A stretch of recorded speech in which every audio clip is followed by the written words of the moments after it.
তো এটুকু বলেই প্রথম এপিসোডটি শুরু হয়। তো এরপরে আমাদের দেও প্যাভিলন দেখানো হয়। সেখানে আমরা একজন মিউজিক প্লেয়ারকে দেখতে পাই যার নাম ছিল ইউ। তো সেই প্যাভিলনেই আমরা লিনিকে দেখতে পাই, সে তার চাচার রূপ পরিবর্তন করছিল। আর তখন লিনি তার চাচাকে বলে যে আমি এখানে কাউকে ধরতে এসেছি, কমান্ডার হওয়াটা আসলে খুব কষ্টকর। তো লিনির চাচার নাম ছিল হচ্ছে পেই ইউয়ান। পেই ইউয়ানও ওয়েস্ট প্যাসিফাইং আর্মির জেনারেল ছিল।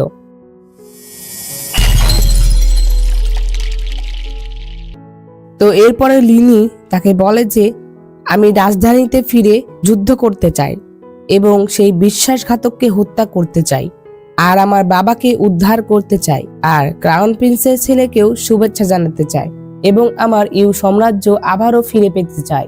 তো এরপরে পেইওয়ান লিনিকে বলে যে আমাদের সকল সেনাবাহিনীরাই খুবই ক্ষুধার্ত, এখন শুধু আহতরাই 2 বেলা খাবার খায়, কিন্তু সব সেনাবাহিনীরা খাবার পাচ্ছে না।